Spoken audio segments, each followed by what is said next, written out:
Une course en ligne droite, rouler sur l'eau, une chute libre depuis l'espace, aller le plus vite, sauter le plus loin, sauter le plus haut, sauter... Tous ces exploits ont marqué des générations entières, repoussant à chaque fois un peu plus les limites humaines. Mais elles ont aussi un autre point commun, elles ont toutes été réalisées à l'aide d'une petite boisson que vous connaissez peut-être. Je parle de Red Bull.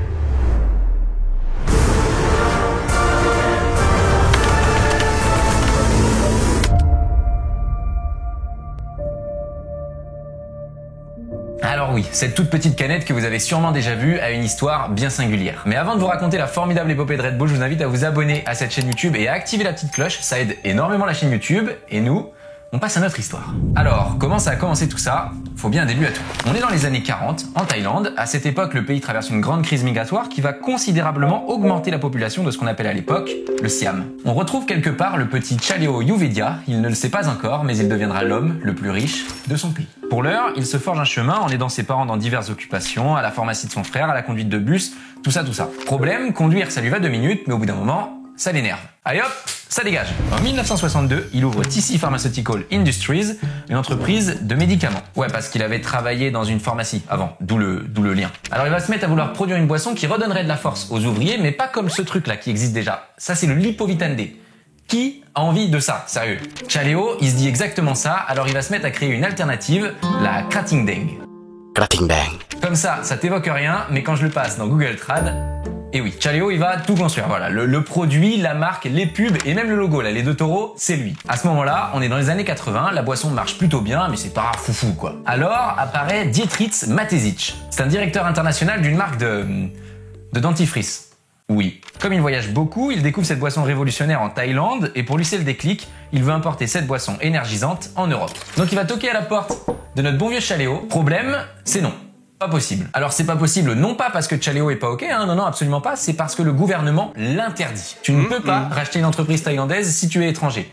Et c'est encore d'actualité aujourd'hui pour ceux que ça intéresse. Alors il va acheter 49% des parts pour 500 000 $, laisser le reste à Chaleo et à son fils qui a 2%. Qui s'estime heureux, j'ai vérifié, Chaleo il en a 11 des enfants. 2% aujourd'hui c'est plusieurs millions de dollars. Merci papa. Bon, et dans tout ça, Dietrich, lui, il va proposer à Chaleo de tout gérer. Voilà, tu me laisses ton truc là, le Krating Deng, c'est à moi. En gros, je gère la boîte avec les pleins pouvoirs et on se parle le soir de Noël au téléphone. C'est pas une vanne, il a vraiment dit ça. Au moins, le décor est planté. Voilà, ça c'est ce que j'appelle l'intro. Maintenant, comment on fait? La stratégie elle est présente dès 1988, un an après la vente de la première boisson, Red Bull organise le Dolomite Tenman, une course multisport par équipe et en relais, durant laquelle les concurrents doivent aussi bien courir que voler en parapente, rouler en VTT et pagayer en kayak. Ouais, ce qui compte, c'est que l'ADN Red Bull est né. 1989, Gérard Berger, pilote hors pair de Formule 1, devient le premier athlète sponsorisé par Red Bull. Qualified third here last year, very experienced on this circuit, but he's never won here. And well, he's oh look at that, absolutely magnificent.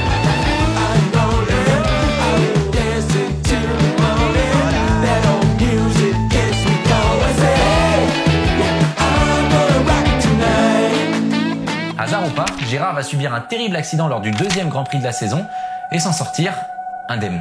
2 ans d'interruption de la régie. Voilà, ça va. Une sortie de route très grave dans l'absolu. Vous voyez la voiture pratiquement déchiquetée. J'espère qu'il n'y a aucun mal pour le pilote et ça prend feu. Nous sommes dans le 3e tour. C'est une image tragique que nous sommes en train de vivre là. L'image va faire le tour du monde, la légende de Red Bull aussi. 1992, chez Red Bull, on se dit que c'est déjà pas mal, mais on n'attise pas assez la curiosité. Il nous faudrait quelque chose de nouveau, d'un peu fou. Red Bull lance alors le spectacle aérien le plus déjanté de tous les temps.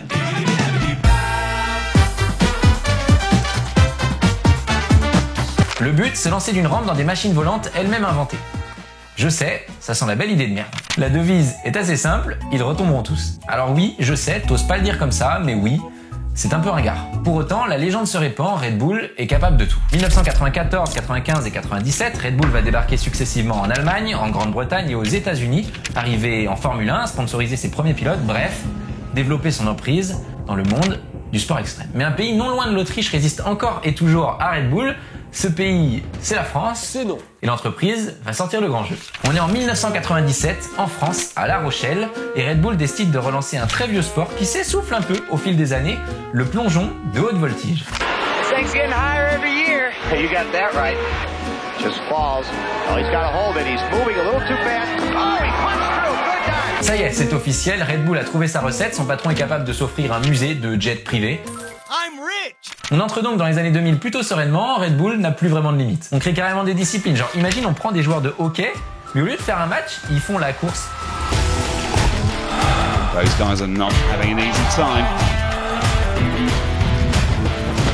Balba gets the best of the start, but a jostling there between the other two, but Linda's managed to hold Renner on.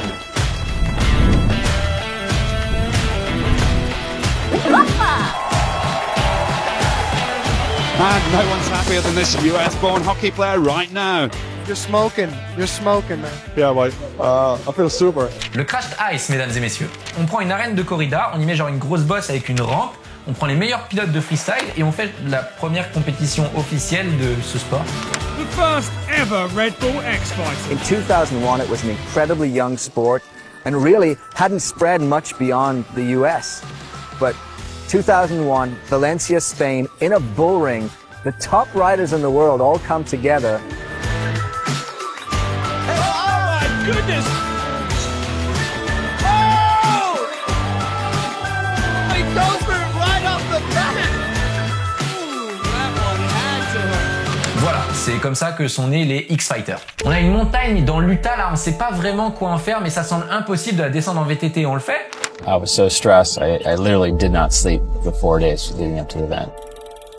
This is the first time I've ever done anything of this kind of thing, like drops and stuff.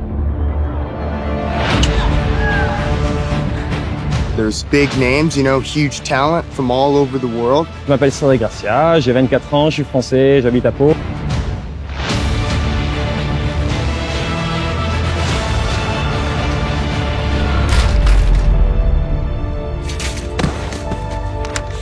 Red Bull Rampage. Tout ça la même année, vive 2001. Ah oui, j'ai oublié un épisode. En 2000, on crée une immense compétition de caisse à savon. C'est normal, c'est Red Bull. En vrai, c'est trop bizarre, mais c'est Red Bull. Trop bizarre. Je vais peut-être le garder le générique. Bon, vous l'avez compris, je vais pas pouvoir toutes vous les faire, mais Red Bull devient le leader du sport extrême dans le monde, repoussant chaque année un peu plus les limites humaines. En 2003, avec les Red Bull Air Race et les X-Alpes. S'il vous plaît, est-ce qu'on peut s'arrêter 30 secondes? Les images sont hallucinantes. Toujours dans ce délire volant, Baumgartner traverse la Manche en chute libre. Le héros du jour, le voici quelques minutes avant le grand saut. Volé au-dessus de la Manche tel un oiseau, mais à l'altitude record de 9000 mètres. Félix Baumgartner s'élance pour le plus grand défi de sa vie, 34 km à plus de 200 km/h.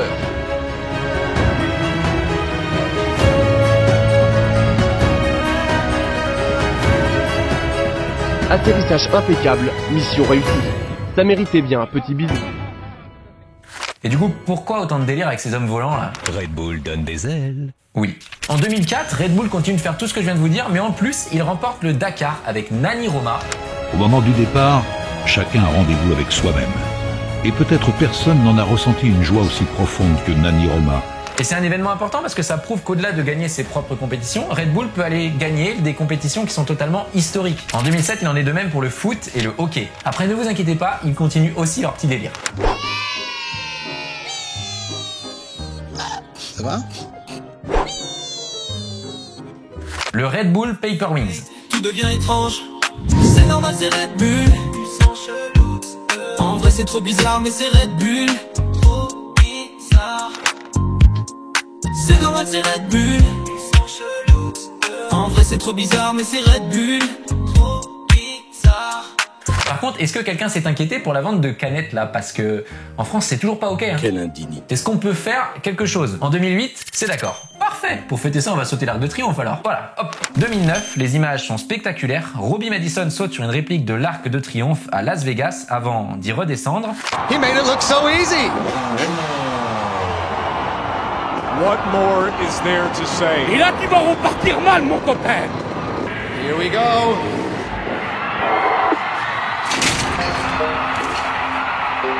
He did it! Higher than anybody has ever gone before and successfully returns! En hommage à Evil Knievel, ce cascadeur américain complètement fou. Ah oui, même ce saut, Red Bull l'avait reproduit en mieux en 2007, faisant de Robbie Madison l'homme qui a réalisé le saut le plus long en moto. The Night of Nights.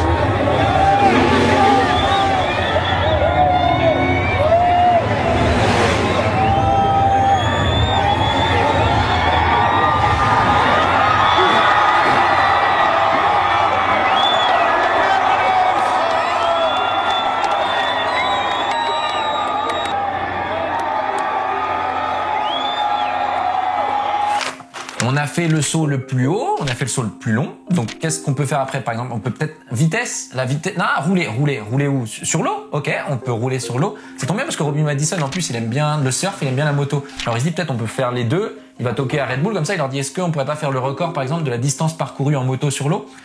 Généralement quand tu vas voir Red Bull pour un genre de défi, bah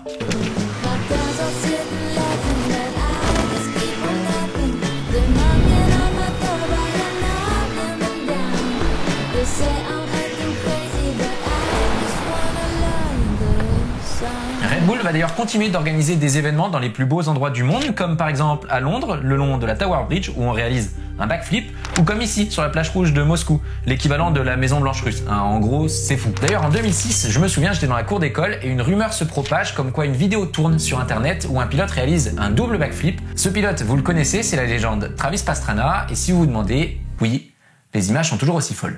Cheering on the 199. Go Travis!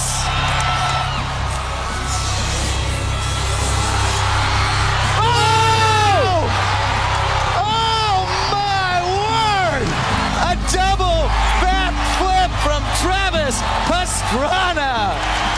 Are you kidding me? L'entreprise sponsorise les meilleurs pilotes du monde. Par exemple, en 2010, Sébastien Loeb remporte son 7e titre mondial. Et une année plus tard, Cairoli devient champion du monde. On connaît la suite. Oh non, lui je peux pas le dire quoi. Il est surnommé Spoutnik. Ce jour-là, on est à Zurich, en Suisse, pour un saut plus ou moins banal pour l'athlète. Le parachute se déploie en haut d'un immeuble de 88 mètres de haut.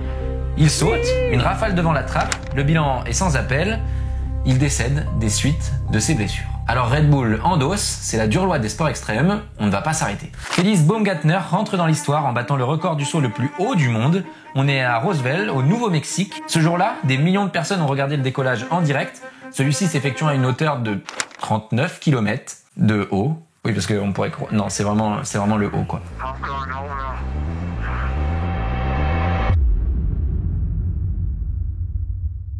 Les images parlent d'elles-mêmes, une chute libre de 4 minutes 19 secondes à une vitesse maximale de 1342,8 km/h. Alors évidemment, à une telle vitesse, Félix va s'évanouir, puis reprendre ses esprits, puisque Baumgartner va se poser tranquillement sur le sol américain, comme si de rien n'était. Waouh! Il avouera tout de même quelques années plus tard qu'une fois arrivé en haut, sa préoccupation n'était plus de battre le record, mais simplement de revenir entier sur Terre. Je crois qu'on comprend tous. Alors oui, Red Bull donne des ailes. En 2014, on crée une compétition que vous connaissez sûrement. Elle se dispute en 1 contre 1 sur une piste de motocross entièrement en ligne droite. He's trying. They're close. He's next to him. Whoa, I don't even know. Roczen gets it. No, you gotta be kidding me. I thought Hansen had it. C'est la Red Bull Straight Rhythm qui vient de naître. On y retrouve les 32 meilleurs pilotes sponsorisés par Red Bull sous forme de compétition par élimination. Personnellement, enfant, c'est un concept qui m'a fait rêver, mais pour de bien trop nombreuses raisons, que ce soit les batailles entre les frères Stewart, les scrubs d'ailleurs de James Stewart, les whips qu'on voyait de partout, les vagues finales légendaires, le backflip de Pastrana, le style de Ronnie Mac ou même encore quelques ratés mémorables. Cet événement est plus qu'une réussite. D'ailleurs, petit bonus, le recordman de victoire dans cette compétition, c'est Marvin Musquin. Ça fait plaisir. Alors on passe à travers un hangar en camion, on escalade les chutes du Niagara, pause 30 secondes, c'est fou. On bat le record de vitesse avec un simple VTT, 167 km/h, ça donne ça.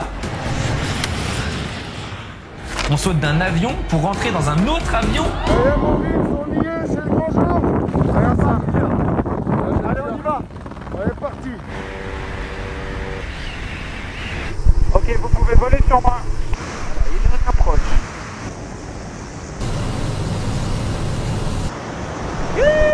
Okay, we've got one. Oh, yes! Yes! Fred Fugen et Vince Reffé. Est-ce qu'on peut mettre du respect sur ces mecs, s'il vous plaît? On dirait un film. Avec tout ça, les années passent, les exploits s'enchaînent, les canettes se vendent très bien, propulsant Red Bull leader de son marché, avec près de 12 000 milliards de canettes vendues dans le monde. Alors pour fêter ça, on va le faire évidemment à la manière Red Bull. On prend une moto et on se rend sur le toit du monde.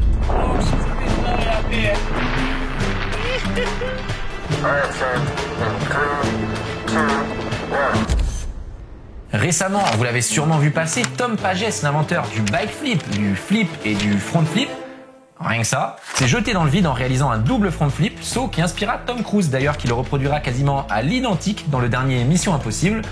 Voilà, ça c'était pour la culture générale. Aujourd'hui, Red Bull, c'est aussi évidemment le meilleur team de Formule 1. Tout ça grâce à un petit pari qu'on a fait quelques années auparavant sur un pilote que vous connaissez peut-être, Max Verstappen. Max Verstappen, youngest ever Formula 1 driver. You feel ready for this? I hope so. We'll see. We were born in 97. Yeah. Jeez. I signed my first contract with McLaren in 97. L'organisation a lancé les Red Bull Imagination, une sorte de grand espace avec plein de sauts destinés au freeride, une nouvelle discipline où le but est de faire preuve de créativité. Ça donne lieu à des sauts absolument spectaculaires.